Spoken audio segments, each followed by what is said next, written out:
There are jobs that employed hundreds of thousands of Canadians in the 1970s that have completely vanished. Not declined, vanished. Entire professions that were considered stable middle-class careers have been eliminated by technology, automation, and economic shifts, and the people who worked these jobs. They had to completely reinvent themselves or accept that their skills became worthless overnight. In 1975, there were 12,000 telephone operators working in Toronto alone. They connected every long-distance call manually. Stable employment. By 1995, automated switching systems eliminated 95% of those jobs. 12,000 people in one city whose entire profession disappeared in 20 years. Here are 8 jobs that were everywhere in 1970s Canada, but have been completely erased, and what it meant when they vanished. 1. Milk delivery driver. The 5 a.m. job nobody misses. You woke up at 3:30 a.m., loaded your truck with glass bottles of milk, and delivered to 200-plus homes before 7 a.m. You knew every customer by name, picked up empties, and collected payment weekly in cash. There were over 5,000 milk delivery drivers in Ontario alone. Refrigeration technology got better and cheaper. In the 1950s and 60s, home fridges were small and unreliable. You needed fresh milk delivered multiple times per week. By the 1980s, every home had a large, reliable refrigerator. Suddenly, people could buy a week's worth of milk at the grocery store. The convenience of home delivery couldn't compete with the convenience of shopping once per week instead of receiving deliveries at 5 a.m. But here's what killed it completely. Supermarket price wars. When Loblaws and Dominion started competing aggressively on dairy prices in the 1980s, home delivery couldn't match their economies of scale. A liter of milk delivered to your door cost $1.20. The same liter at the supermarket cost 89 cents. Paying 35% more for the privilege of getting milk at 5 a.m. stopped making sense. These were middle-class jobs. Drivers earned $35,000, $40,000 per year in today's money, with benefits and pensions. When the industry collapsed between 1980 to 1990, thousands of men in their 40s and 50s who'd been delivering milk for 20 years had to find new careers. Their specialized knowledge, optimal delivery routes, customer preferences, glass bottle handling, was completely worthless. Many ended up driving delivery trucks for other industries at lower pay with worse benefits. 2. Bowling alley pin setter. Before automation took over, you sat at the end of a bowling lane and manually reset pins after every throw. When someone bowled, you cleared the fallen pins, set them back up in formation, and returned the ball down a track. You did this for 8-12 hours per day. It was loud, repetitive, dangerous, and employed tens of thousands of Canadian teenagers and young adults in the 1960s and 70s. Automatic pin-setting machines. Brunswick introduced fully automated systems in the late 1950s, but Canadian bowling alleys were slow to upgrade due to cost.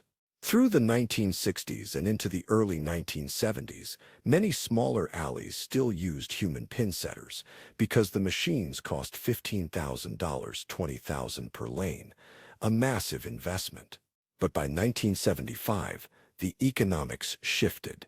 Minimum wage was rising.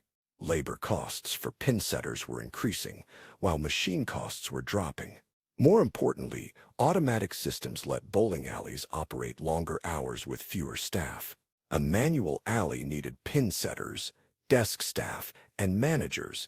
An automated alley could run with 2 employees total. This was never a career. It was a young person's job, but it was accessible employment for people without education. Recent immigrants, people with disabilities who couldn't do physically demanding work, they could set pins. When automation hit, these people didn't have backup options. The bowling alley job was often their only employment prospect, and suddenly it was gone. 3. Elevator operator. The most unnecessary job that lasted decades. Operated the controls, announced floors, and closed the doors manually. That's it. You literally pressed buttons that passengers could have pressed themselves. In 1970, major office buildings in Toronto, Montreal, and Vancouver still employed full-time elevator operators. Union contracts and building codes. Automatic elevators existed since the 1950s, but building codes in some Canadian cities required operators for safety reasons. These regulations were really about protecting union jobs. Elevator operators' unions negotiated contracts guaranteeing employment, even as the technology made them obsolete. But here's how it actually ended. Building owners waited out the contracts. When union agreements expired in the late 1970s and early 1980s, they installed automatic controls and didn't renew operator positions. The operators couldn't strike for jobs that technology had already eliminated. Provincial governments quietly removed the operator-required clauses from building codes. Within 5 years, the profession vanished. These workers earned decent union wages, $25,000, $30,000 in today's money, for a job requiring zero skills. Most were older men who'd been operators for 20, 30 years. They had no transferable abilities. "I operated an elevator for 3 decades." Wasn't a resume that opened doors. Many took massive pay cuts to become security guards or janitors. Some never worked again. 4. Gas station attendant.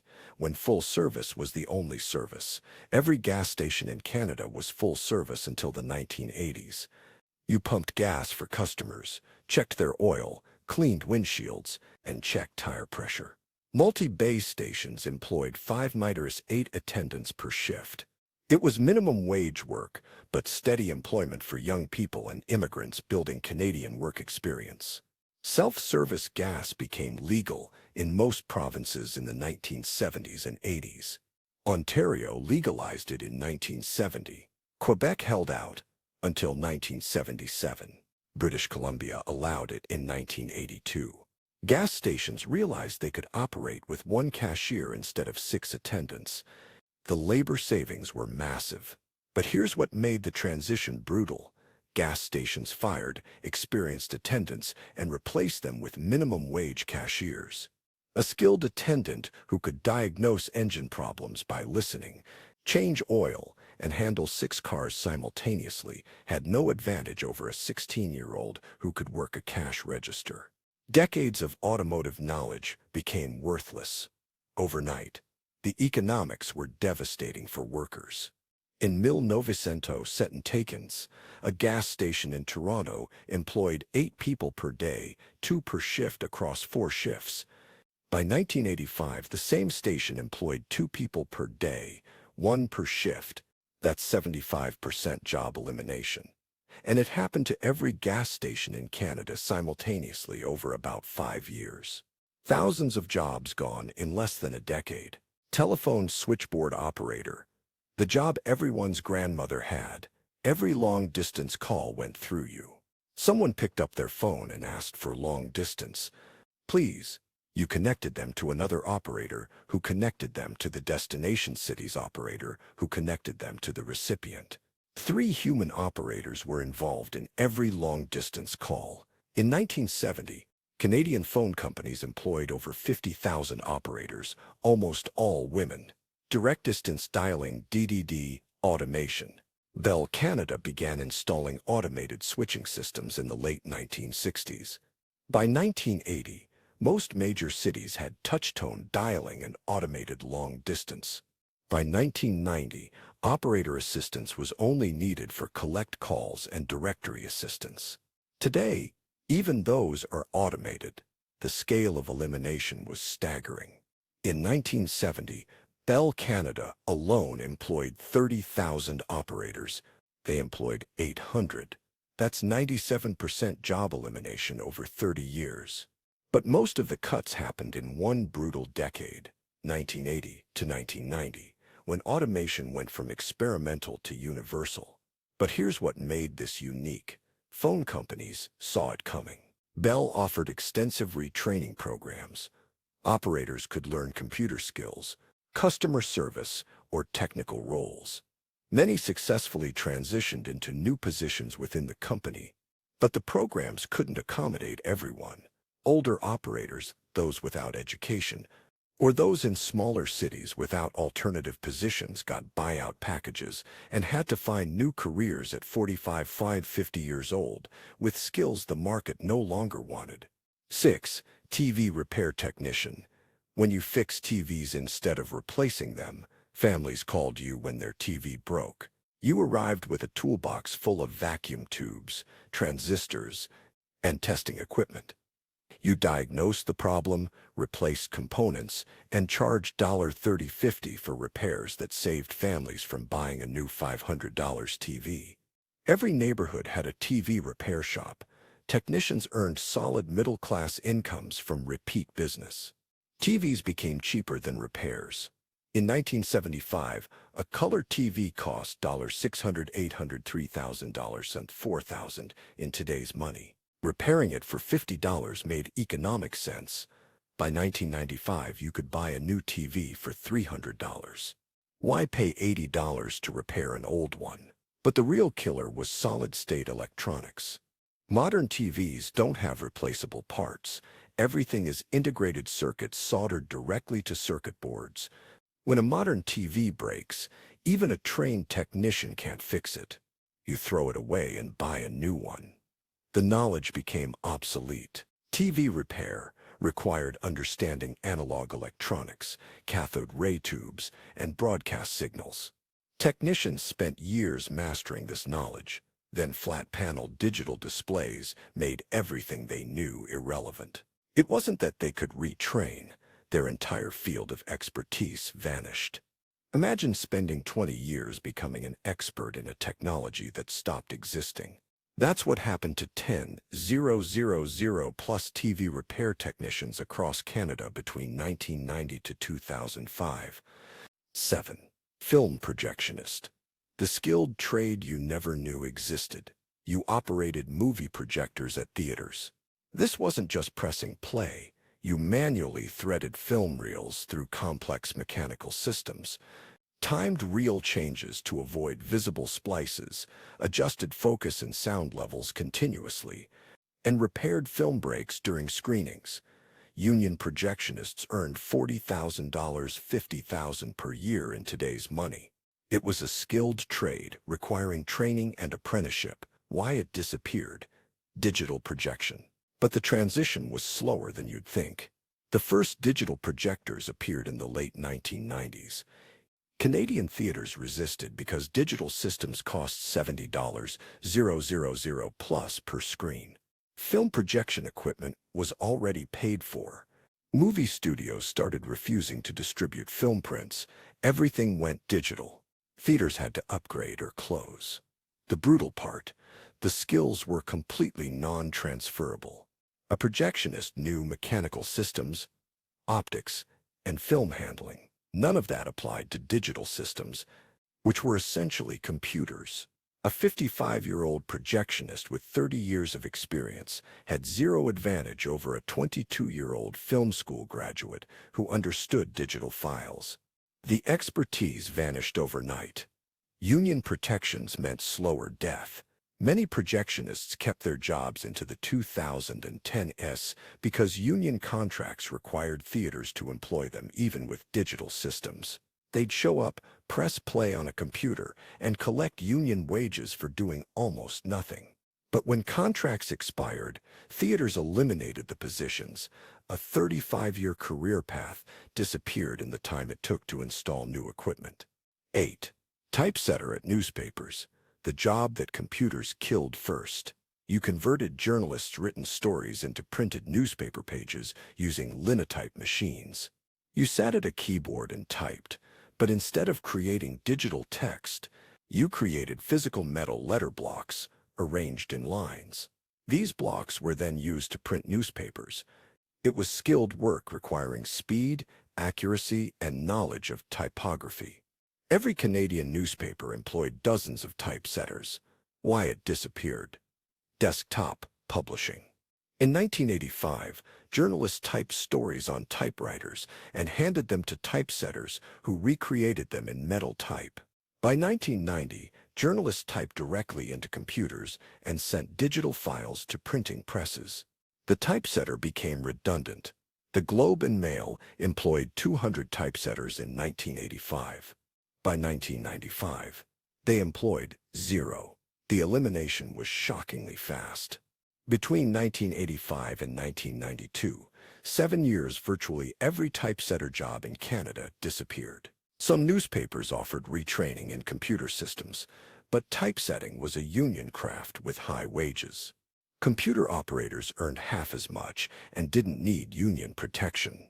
Most typesetters were bought out of their contracts and had to find new careers. Here's why this was particularly devastating.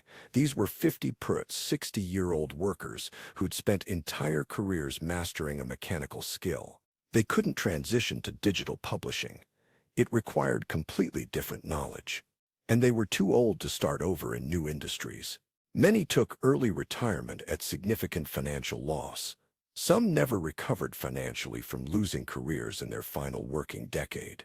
What this actually means: every job on this list shares the same pattern. Technology made human workers obsolete, and the workers paid the price while companies captured the savings. Newspaper typesetters, desktop publishing deleted the job entirely. Here's the brutal reality. None of these workers did anything wrong. They showed up, did their jobs competently, and assumed they had careers. Then technology improved, and their careers vanished. The milk delivery driver didn't fail. Refrigeration succeeded.